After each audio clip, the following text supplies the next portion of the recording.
আপনাদেরকে দ্বিতীয় লেকচারে স্বাগতম। সো আশা করি আপনারা প্রথম লেকচার বুঝেছেন। সো এবার আমাদের দ্বিতীয় লেকচার।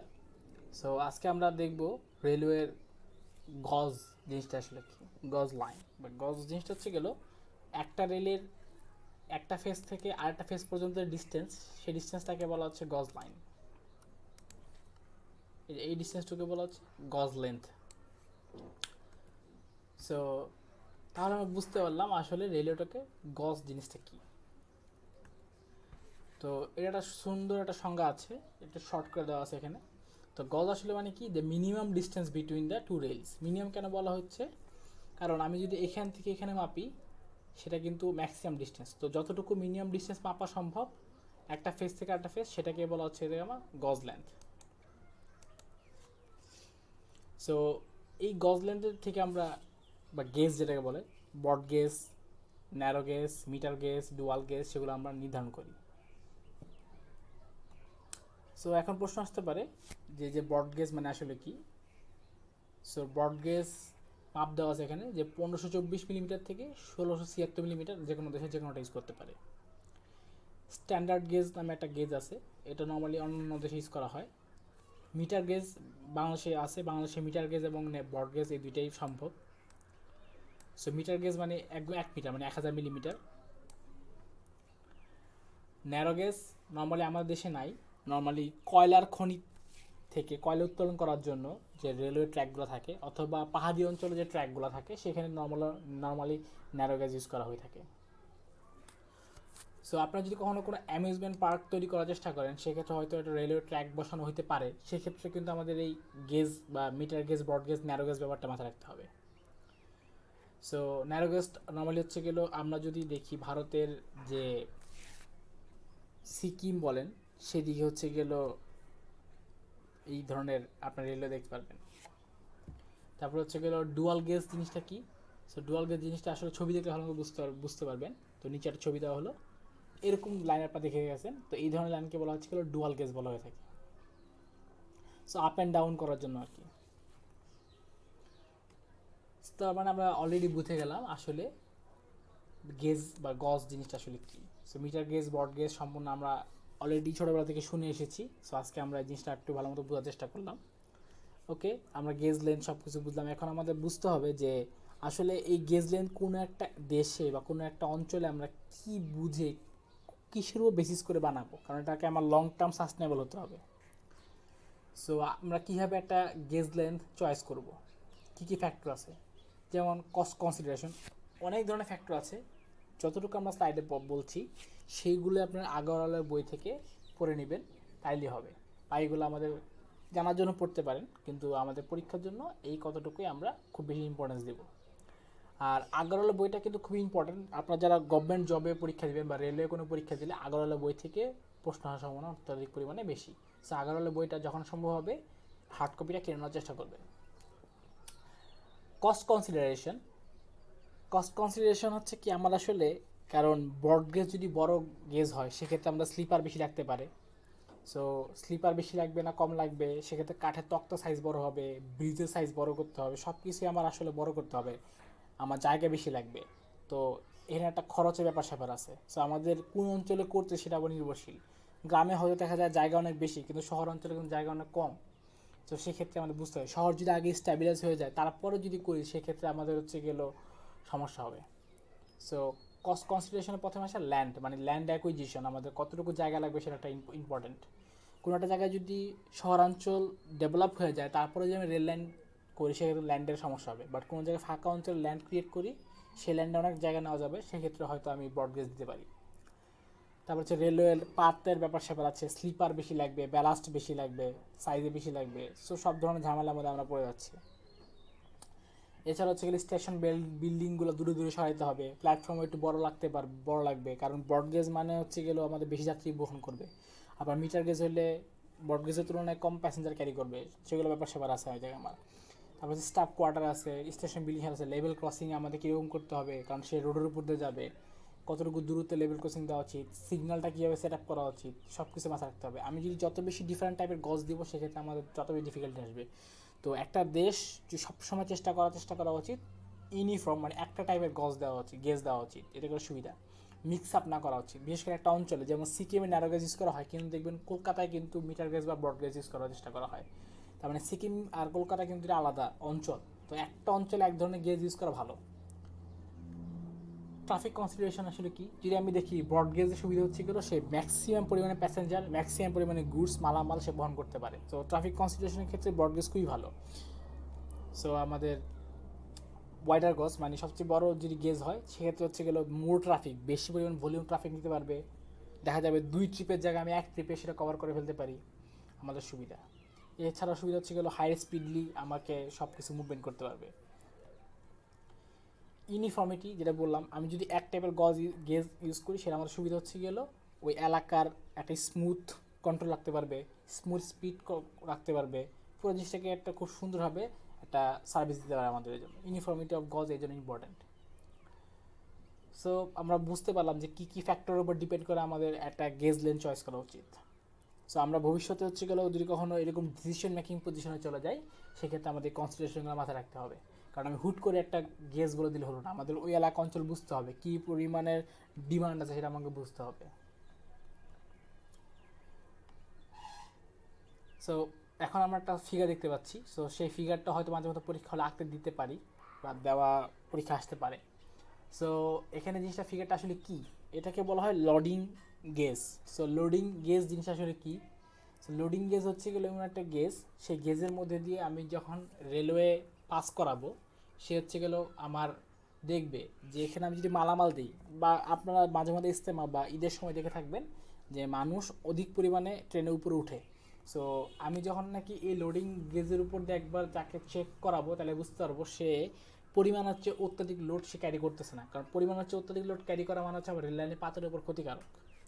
সো এই গেজের উপর দিয়ে আগে একটা লোড চেকিং হয়, লোডটা যদি সেই মার্জিনালটা যদি ক্রস করে ফেলে তাহলে সেখান থেকে কিছু আনলোড করে তারপরে সেই লেভেলটা ফিক্সড হলে তারপর ট্রেনটাকে ছাড়া হয়।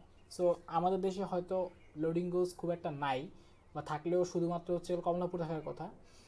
সো আমাদের অন্যান্য দেশে বাইরের দেশে এটা খুব মেনটেন করা হয়, কারণ রেলওয়ের পাত ক্ষয় হয়ে গেলে কিন্তু খরচ করতে হবে, একটা বড় কস্টের মানে ব্যাপার স্যাপার আছে। অ্যান্ড লোডিং গজের মধ্যেও রেল লাইন তৈরি করা মানে মানে রেল বিল্ড করা হয় এবং লোড করা হয় বা আনলোডিং করা হয় সেটা বলতে পারি আমরা আর কি।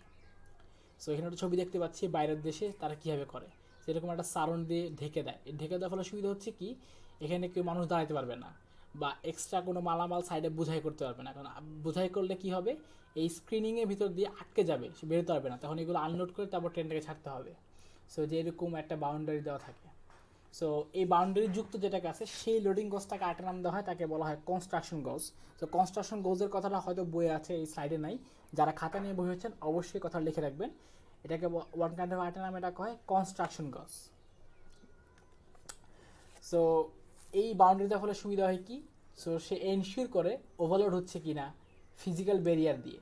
ফিজিক্যাল ব্যারিয়ার থাকলে কি হবে, সেই ভেহিকলটা খুব সহজে এই ভিতর দিয়ে যখন ব্যারিয়ারটা চলে যাবে তখন যে সকল এক্সট্রা লোডগুলো আছে সেগুলো সরাই ফেলবে এবং সে খুব সেফলি এবং খুব সুন্দর স্মুথ স্পিডে আমাকে ট্রাফিকগুলোকে পাঠাতে পারবে। তো এটা হচ্ছে লোডিং গেজের সুবিধা। তো লোডিং গেজ বা কনস্ট্রাকশন গেজ যেটাই বলি না কেন সেটা ছবি দেওয়া হলো, এখানে ব্যাপারটা বলা হলো, বাকিটুকু আপনারা বই থেকে দেখবেন আর কি। আমি যেগুলো বলে দিয়েছি সেগুলো বই থেকে হালকা পড়লেই বুঝে যাবেন। সো এটারও স্পেসিফিক চ্যাপ্টারটা আমি এখানে অ্যাড করে দিয়েছি, এই স্লাইডটাও আমার এই মডিউলে অ্যাড করে দেওয়া আছে। এখন প্রশ্ন আসতে পারে যে করুগেশন অফ রেল এটা আসলে কি। Corrugation of rail one kind of হচ্ছে গেলো আমরা যে আগের লেকচারে ওয়্যার অফ রেল পড়েছি one kind of same.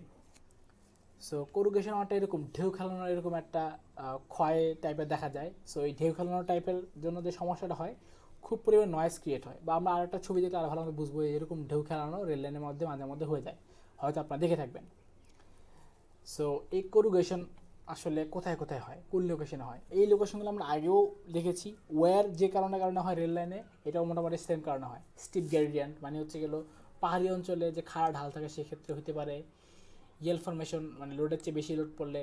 Long tunnel, কারণ লং টানেলে কী হয় ভিতরের দিকে আমার এগুলো চেক করার জন্য সবসময় লোকবল থাকে না, তো বা লোকবল রাখা সম্ভব হয় না বা চেক করা খুব সমস্যা হয়ে যায়। তো সে কারণে হচ্ছে গেলো এরকম করুগেটেড শেপ হয়ে যায়, মানে ঢেউ খেলানো শেপটা হয়ে যায়। তারপর হচ্ছে গেলো ট্রেন অপারেশন। এছাড়াও সমস্যা হচ্ছে কি হাই স্পিডে যদি যায় বা হাই এক্সেল লোড যদি থাকে, মানে লোড যদি বেশি হয়ে যায়, সেক্ষেত্রে এরকম কোরুগেশন হয়ে যায়।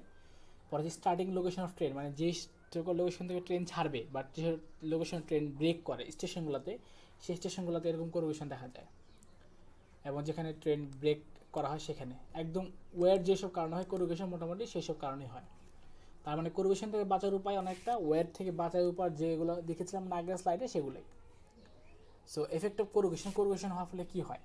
সো কোরুগেশন হওয়ার ফলে কী হবে, এটাকে ওয়ান কাইন্ড অফ বলা হয় যে ওয়ান কাইন্ড অফ ডিরেলমেন্ট, মানে রেল লাইন তার অবস্থান থেকে অনেকটা সরে যাচ্ছে, তো চাকাগুলো ঠিক মতো বসবে না, না বসার ফলে কী হবে, এটা হালকা ভাইব্রেট করতে পারে। সো যখন ভাইব্রেট করবে, এই কোরুগেটেড রেল লাইনের উপর দিয়ে যখন একটা রেল যাবে, তখন এরকম একটা রোয়ারিং সাউন্ড শোনা যাবে। সো এই সাউন্ডটা খুবই ওই অঞ্চলের জন্য খুবই বাজে, এবং হচ্ছে যারা যাত্রী থাকবে তারা তো একটা স্মুথ রাইডের জন্য ট্রেনে উঠেছে, তারাও একটা মানে বাজে অফেন্ডেড ফিল করবে। তো এর ফলে দেখা যাবে হয়তো তারা ট্রেন থেকে তার আগ্রহ কমায় ফেলতে পারে। সেই জন্য আমাদের রেল লাইনের পাতে কোরুগেশন যেন না হয় সেদিকে লক্ষ্য রাখতে হবে।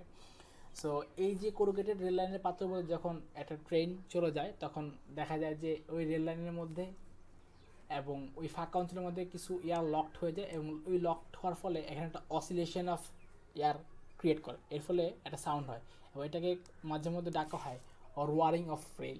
যদি পরীক্ষা কোয়েশ্চেন আসে রোয়ারিং অফ রেল জিনিসটা আসলে কী, তখন আপনারা বলবেন যে এই যে কোরুগেটেড শেপের রেল লাইনের উপর যখন একটা ভেহিকল বা ট্রেন খুব স্পিডে যাবে, তখন এই ধরনের সমস্যা দেখা দেয়। সো রোয়ারিং অফ রেল দেখলাম, আর কোরুগেশন থেকে বাঁচার উপায় সেটা আমরা আগের স্লাইডে দেখিয়ে দিয়েছি, সেই স্লাইডে আমরা আর এটা নিয়ে আলোচনা করছি না।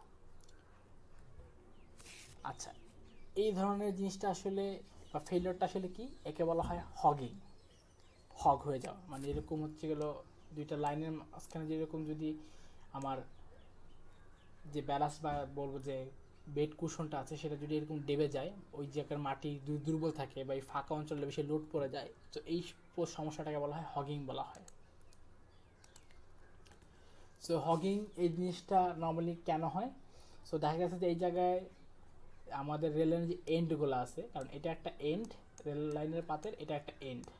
সো এই এন্ড অঞ্চলগুলোতে যদি আমার জয়েন্টগুলোতে যদি লুজ থাকে, প্যাকিং যদি লুজ থাকে, তো ওই লুজের কারণে বা ফিশ প্লেটটা যদি লুজ হয়ে যায়, এই কারণে দেখা যায় কি এই ধরনের এই জায়গায় নিচে নেমে যায় বা বেটারিং বা যেটাকে বলা হয় সেটা হয়। এই ধরনের ডিফেক্টটাকে বলা হচ্ছে গেল কি, যে এটা রাফ রাইডিং এর জন্য এরকম ধরনের হয়ে থাকে।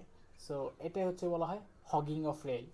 সো এই ফিগারটা আমাদের মাথায় রাখতে হবে। সো ফিগারগুলো পরীক্ষা আসলে আপনাদের আঁকতে হতে পারে।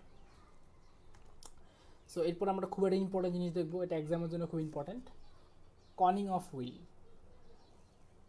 সো হুইল কনিং জিনিসটা আসলে কি, আসলে আগে এরকম স্ট্রেট হুইল ইউজ করা হতো, কিন্তু দেখা গেছে যখন নাকি কার্ভের দিকে আমরা এই ট্রেনগুলা যাতায়াত করবে, তখন স্ট্রেট হুইলগুলা খুব ধরনের ঝামেলায় পড়তো। তো সেই জন্য হচ্ছে আমরা আগের সাইডে দেখেছি, তো এই জন্য চেক রেল ইউজ করা হতো। সো বাট বর্তমানে চেক রেল ইউজ না করে তারা করতেছে কি, এই চাকাটা খালা কাত করে দিচ্ছে। চাকাটা দেখেন যে কিন্তু এই স্লাইডটা কিন্তু পুরো ফ্ল্যাট, এখানে কিন্তু জিনিসটা একটু ইনক্লাইন হয়ে আছে। তার মানে ফ্ল্যাট না হয়ে কীভাবে ইনক্লাইন ওয়েতে করা যায়। ইনক্লাইন ওয়ে করলে সুবিধা কি, ইনক্লাইন করলে সুবিধা হচ্ছে গেলো ট্রেন যখন মুভ করবে খুব সুন্দরভাবে স্লাইটলি মুভ করতে পারবে। এর ফলে হচ্ছে গেলো আমার রেল লাইনে ওয়্যার কম হবে, চেক রেল প্রয়োজন হয় না। সো কার্ভে খুব স্মুথ আর রাইড দিতে পারে, সেন্ট্রাল টেন্ডেন্সি থেকে বা সেন্ট্রিফিউগাল ফোর্স থেকে সে ক্যান্সেল করতে পারে। সো অনেক সময় প্রশ্ন আসতে পারে এটা কতটুকু পরিমাণে, মানে এইটা ফ্ল্যাট থেকে কতটুকু পরিমাণে এরকম কোনিং শেপ করা হয়। এটা হচ্ছে গেলো 1:20, মানে প্রতি 20 ইঞ্চি হরিজন্টালে গেলে 1 ইঞ্চি ডাউন করে কাটা হয়, এরকম টাইপের। সো রেলওয়ে হুইল নর্মালি কী হচ্ছে যে রেল লাইন ট্র্যাকের উপর এটা বসানো হয়। সো বিভিন্ন এটা নর্মালি সুবিধা হয় কোথায়, যে নর্মালি লার্জ কার্ভ মানে বড় বড় কার্ভ অঞ্চলগুলোতে সে হচ্ছে সেন্ট্রাল টেন্ডেন্সি মানে সেন্ট্রিফিউগাল ফোর্স এগুলো অ্যাভয়েড করার জন্য এবং ওয়্যার অ্যাভয়েড করার জন্য, বা রেলের যেন টিয়ার বা ছিঁড়ে যেন বা নষ্ট যেন না হয়ে যায় এবং অ্যাক্সিডেন্ট থেকে যেন বাঁচা যায়, সেই জন্য আমাদের স্মুথ একটা ফ্লোর জন্য এই ট্রেন লাইনটাকে কোনিং শেপে দেওয়া হচ্ছে। এবং এর ফলে কী হয়, পুরো ট্র্যাকটার মধ্যে রেলের চাকাটা খুব সুন্দরভাবে স্মুথলি বসে থাকে। সো এটা একমাত্র পসিবল হচ্ছে কখন, এই ট্রেনের জিনিসটাকে কোন শেপ করার ফলে। সো আমরা বুঝতে পারলাম কনিং অফ হুইল করার ফলে সুবিধা কী। বর্তমানে আপনার যদি কমলাপুরে যান, সে দেখবেন যে এখানে অনেক পরিমাণে এই কনিং অফ হুইল বা এই কোন শেপের হুইল ইউজ করা বেড়ে গেছে। বাইরের দেশে আগেই বেড়েছে। সো এখানে একটা ইম্পর্টেন্ট টপিক, যে advantage of Corning of wheel অথবা টিল্টিং অফ রেল। মানে আমি রেল লাইনটাকে যদি এরকম ঘুরাই দেই, এরকম ঘুরাই ফেলি, মানে রেল লাইনটা সোজাসুজি না থাকে, এটাকে এরকম ঘুরাই ফেলছি, সো এটাকে বলা টিল্টিং। সো এই টিল্ট করার ফলে সুবিধা কী হয়? সুবিধা হচ্ছে গেল increase the contact area between rail and wheel. একটু কেন বাড়তেছে একটু দেখি। আমার যদি রেল লাইনটা এরকম স্ট্রেট থাকে আর এটা যদি এরকম কোনা থাকে, এই যে মাঝখানে ফাঁকা একটা ভয়েড ক্রিয়েট হয়। আমরা যদি দেখি এখানে একটা কিন্তু ভয়েড ক্রিয়েট হচ্ছে, সেই ভয়েডটা যেন কমে যায় এবং টোটাল সারফেস যদি টাচ করতে পারে, তাহলে লোডটা কী করতে পারবো আমরা খুব সুন্দরভাবে আমরা ডিস্ট্রিবিউট করতে পারবো। সো এর ফলে কী হয়, কন্ট্যাক্ট এরিয়াটা বেড়ে যায়, মোটামুটি পুরোটাই দেখা যাচ্ছে টাচ করে যাচ্ছে। সো এটা আমাদের একটা সুবিধা, লোডটা খুব সুন্দর ডিস্ট্রিবিউট হবে। তারপরে করে কি, আমাকে এনশিওর করে যেন ক্ষয় না হয়, ওয়্যার যেন না হয়, কারণ জিনিসটাকে ধরে রাখতেছে টিল্ট করার ফলে। সেন্ট্রাল টেন্ডেন্সি মানে সেন্ট্রিফিউগাল ফোর্স বা সেন্টিপিটাল ফোর্স, মানে কেন্দ্রমুখী বল কেন্দ্র বিমুখী বল, সেটাকে সে ক্যান্সেলেশন করতে পারে।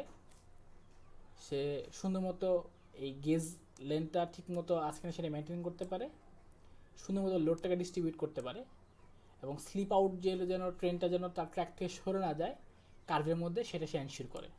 সো এই ধরনের হচ্ছে অ্যাডভান্টেজগুলো আমাদের মাথায় রাখতে হবে। সো এই সাথে আমাদের শেষ হলো লেকচার 2। সো লেকচার 2 আমরা একটা সামারি দেখি আজকে আমরা আসলে কী কী শিখলাম।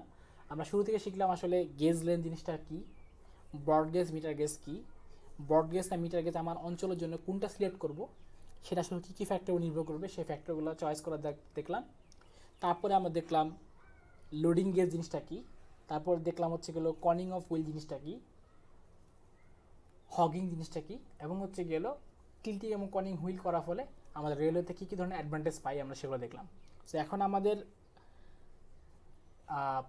আমরা এই টপিকটার যা যা স্লাইড আছে সেই স্লাইডগুলো আমরা মডিউলের মধ্যে দিয়ে দিয়েছি, এবং এই জিনিসটা স্পেসিফিক আগারওয়ালে কোন চ্যাপ্টার আছে সেই চ্যাপ্টারটাকে শর্ট আউট করে এখানে দেওয়া হয়ে গেছে। সো আপনি উপরে বইটা নামায় নেবেন, এখান থেকে আপনি ডাউনলোড করে দিতে পারবেন। সো ভালো থাকবেন, সুস্থ থাকবেন, আজকে এই পর্যন্তই।